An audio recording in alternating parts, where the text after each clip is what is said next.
നിങ്ങൾക്ക് ഭക്ഷണം കഴിച്ച ഉടനെ തന്നെ ടോയ്ലറ്റിൽ പോകണമെന്ന് തോന്നാറുണ്ടോ? അല്ലെങ്കിൽ നിങ്ങൾക്ക് പുറത്തേക്ക് എവിടെയെങ്കിലും ഇറങ്ങാൻ നിൽക്കുമ്പോൾ, ജോലിക്ക് ഇറങ്ങാൻ നിൽക്കുമ്പോഴോ അല്ലെങ്കിൽ ഇൻ്റർവ്യൂവിന് ഇറങ്ങാൻ നിൽക്കുമ്പോഴോ, കുട്ടികളിലാണെങ്കിൽ സ്കൂളിൽ പോകാൻ നിൽക്കുമ്പോഴൊക്കെ ഉടനെ തന്നെ ടോയ്ലറ്റിൽ പോകാനുള്ള ടെൻഡൻസി വരാറുണ്ടോ? അല്ലെങ്കിൽ നിങ്ങൾക്ക് ഒരു ദിവസം തന്നെ 3-ലധികം തവണയൊക്കെ ഇങ്ങനെ ടോയ്ലറ്റിൽ പോകേണ്ട ഒരു അവസ്ഥ വരാറുണ്ടോ?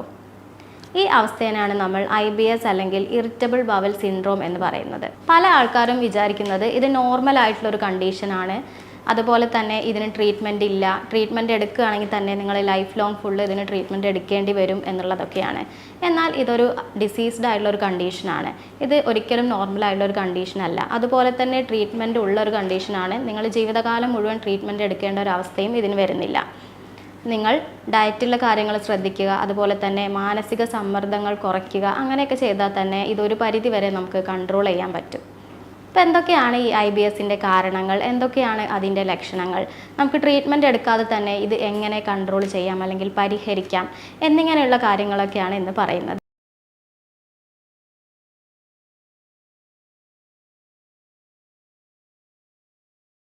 ഞാൻ doctor Sreekala, senior consultant, doctor Basil Soumya hospital, Pandikkad, Malappuram ജില്ല. ആദ്യം നമുക്ക് IBSൻ്റെ പ്രധാനപ്പെട്ട കാരണങ്ങൾ എന്തൊക്കെയാണെന്ന് നോക്കാം. ഇതിൻ്റെ പ്രധാനപ്പെട്ട ഒരു കാരണം എന്ന് പറയുന്നത് മെൻ്റൽ സ്ട്രെസ് അല്ലെങ്കിൽ മാനസിക സമ്മർദ്ദമാണ്. അത് നിങ്ങൾക്ക് ജോലി സ്ഥലത്ത് ഉണ്ടാകുന്ന മാനസിക സമ്മർദ്ദമാവാം, അല്ലെങ്കിൽ ഫാമിലിയിൽ ഉണ്ടാകുന്നതാവാം, അല്ലെങ്കിൽ ദാമ്പത്യ പ്രശ്നങ്ങളോ സാമ്പത്തിക പ്രശ്നങ്ങളോ ഒക്കെ ആവാം. ഏത് മാനസിക സമ്മർദ്ദമാണെങ്കിലും അത് IBSുമായി വളരെ കണക്റ്റഡ് ആയിട്ടുള്ള ഒരു കണ്ടീഷനാണ്. അപ്പോൾ നിങ്ങൾ ഈ മാനസിക സമ്മർദ്ദം പരമാവധി കുറയ്ക്കാൻ വേണ്ടി ശ്രദ്ധിക്കുക. പ്രധാനമായും IBSൽ സംഭവിക്കുന്നത് നിങ്ങളുടെ വൻകുടലിൻ്റെ ചലനം ശരിയായ രീതിയിൽ നടക്കാതിരിക്കുകയാണ് ചെയ്യുന്നത്. ഒന്നുകിൽ വൻകുടലിൻ്റെ ചലനം കൂടുകയോ അല്ലെങ്കിൽ കുറയുകയോ ചെയ്തേക്കാം. അപ്പോൾ വൻകുടലിൻ്റെ ചലനം കൂടുകയാണെന്നുണ്ടെങ്കിൽ നിങ്ങൾക്ക് ലൂസ് മോഷൻ അല്ലെങ്കിൽ ഡയറിയ പോലുള്ള കണ്ടീഷൻസ് വരാൻ ചാൻസ് ഉണ്ട്. ഇനി കുറയുകയാണെന്നുണ്ടെങ്കിൽ മലബന്ധം അല്ലെങ്കിൽ കോൺസ്റ്റിപ്പേഷൻ ആയിരിക്കും വരുന്നത്. നോർമലി നമ്മളെ വൻകുടൽ ഒരു നോർമൽ പെരിസ്റ്റാൾട്ടിക് മൂവ്മെൻ്റ് ഉണ്ട്. അപ്പോൾ അതിന് വിപരീതമായി ഒന്നുകിൽ കൂടുകയോ കുറയുകയോ ചെയ്യുകയാണ് സംഭവിക്കുന്നത്. നിങ്ങളുടെ തലച്ചോറ് നൽകുന്ന നിർദ്ദേശങ്ങൾ വൻകുടൽ ശരിയായ രീതിയിൽ അനുസരിക്കുന്നില്ല എന്ന് വരുമ്പോഴാണ് ഇത്തരത്തിലുള്ള അബ്നോർമലായിട്ടുള്ള മൂവ്മെൻറ്റ്സ് ഒക്കെ വൻകുടലിൽ സംഭവിച്ചിട്ട് IBS ഉണ്ടാകുന്നത്. നിങ്ങൾ മാനസിക സമ്മർദ്ദം പരമാവധി കുറയ്ക്കാൻ വേണ്ടി ശ്രദ്ധിക്കുക. ഇതിൻ്റെ പ്രധാനപ്പെട്ട രണ്ടാമത്തെ ഒരു കാരണമാണ് മാറി വരുന്ന നിങ്ങളുടെ ഭക്ഷണ രീതി അല്ലെങ്കിൽ ജീവിതശൈലി എന്നൊക്കെ പറയുന്നത്. പ്രധാനമായും നമ്മളിന്ന് കൂടുതൽ പേരും ഹോട്ടലിൽ നിന്നുള്ള ഭക്ഷണങ്ങൾ അല്ലെങ്കിൽ കൂടുതൽ സ്പൈസി ആയിട്ടുള്ള ഭക്ഷണങ്ങളൊക്കെ കഴിക്കുന്ന ആൾക്കാരാണ്. അപ്പോൾ അത്തരത്തിലുള്ള ഭക്ഷണങ്ങൾ ഈ IBSൻ്റെ ബുദ്ധിമുട്ടുകൾ കൂടുതലായിട്ട് ഉണ്ടാക്കുന്നുണ്ട്. മസാല അടങ്ങിയിട്ടുള്ളതും സ്പൈസി ആയിട്ടുള്ള ഭക്ഷണങ്ങളൊക്കെ കൂടുതലായിട്ട് IBSൻ്റെ ബുദ്ധിമുട്ട് കൂട്ടുന്ന ഭക്ഷണങ്ങളാണ്. അതുപോലെ തന്നെ വേറൊരു ഭക്ഷണമാണ് മൈദ. ഇന്ന് കൂടുതൽ പേരും പൊറോട്ട ദിവസേന കഴിക്കുന്നവരോ അല്ലെങ്കിൽ ഒരുപാട് കഴിക്കുന്ന ആൾക്കാരാണ്. അപ്പോൾ ഈ മൈദയും IBSൻ്റെ ബുദ്ധിമുട്ടുകൾ കൂടുതൽ ഉണ്ടാക്കുന്ന ഒരു ഭക്ഷണമാണ്.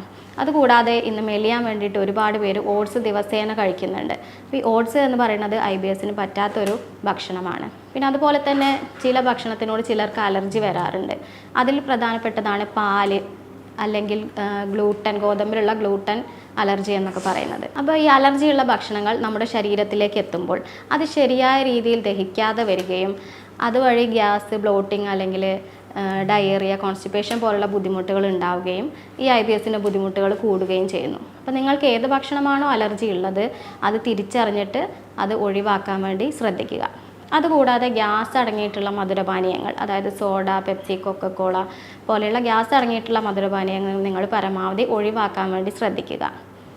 അതുകൂടാതെ ചായ, കാപ്പി എന്നിവയുടെ ഉപയോഗം പരമാവധി കുറയ്ക്കുകയാണ് വേണ്ടത്. പ്രത്യേകിച്ച് പാലൊഴിച്ച ചായൻ്റെ ഉപയോഗമൊക്കെ പരമാവധി നിങ്ങൾ ഒഴിവാക്കുക. കൂടാതെ ക്യാബേജ്, നാരങ്ങ അതൊക്കെ പരമാവധി നിങ്ങൾ ഭക്ഷണത്തിൽ നിന്നും ഒഴിവാക്കിയാൽ ഈ IBSൻ്റെ ബുദ്ധിമുട്ടുകളൊക്കെ ഒരുപാട് തന്നെ കൺട്രോൾ ചെയ്യാൻ നിങ്ങൾക്ക് സാധിക്കും.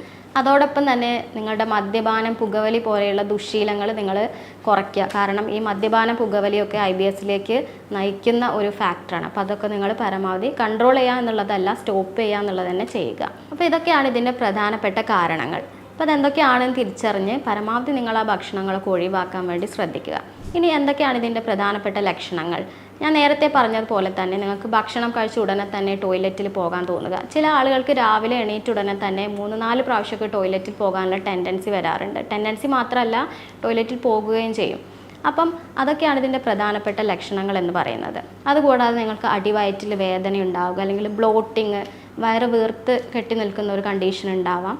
അതുകൂടാതെ ഇടയ്ക്കിടയ്ക്ക് ഏമ്പക്കം വരിക, ചില ആളുകൾക്ക് മലത്തിൽ കഫം അല്ലെങ്കിൽ ബ്ലഡ് ഉണ്ടാവാനുള്ള സാധ്യതയുണ്ട്. അങ്ങനെയാണെന്നുണ്ടെങ്കിൽ ഈ IBSൻ്റെ കൂടെ തന്നെ അൾസറേറ്റീവ് കോളൈറ്റിസോ അല്ലെങ്കിൽ ഫിഷർ പൈൽസ് പോലുള്ള കണ്ടീഷൻസൊക്കെ ഉണ്ടാവാനുള്ള സാധ്യതയുണ്ട്. അതുകൂടാതെ നെഞ്ചരിച്ചിൽ വരാം, ഗ്യാസിൻ്റെ ബുദ്ധിമുട്ടുകൾ വരാം. ചില ആളുകൾക്ക് ഇങ്ങനെ ഒരു കണ്ടീഷൻ കാരണം അവിടെ മെലിഞ്ഞു പോയി ഭയങ്കര ക്ഷീണിച്ച് മെലിഞ്ഞു പോകുന്ന ഒരു അവസ്ഥയും ഉണ്ടാവാറുണ്ട്. അല്ലെങ്കിൽ രക്തക്കുറവ് പോലെ വിളർച്ച പോലുള്ള കണ്ടീഷൻസൊക്കെ ഇതിൻ്റെ ഒരു ലക്ഷണങ്ങളാണ്.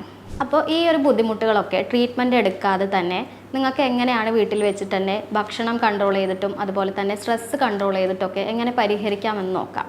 പ്രധാനമായും നിങ്ങൾ ഭക്ഷണത്തിൽ പ്രോബയോട്ടിക് ഭക്ഷണങ്ങൾ ഉൾപ്പെടുത്തുക. അതായത് മോര്, തൈര് എന്നിവയൊക്കെ ധാരാളമായിട്ട് കഴിക്കുക.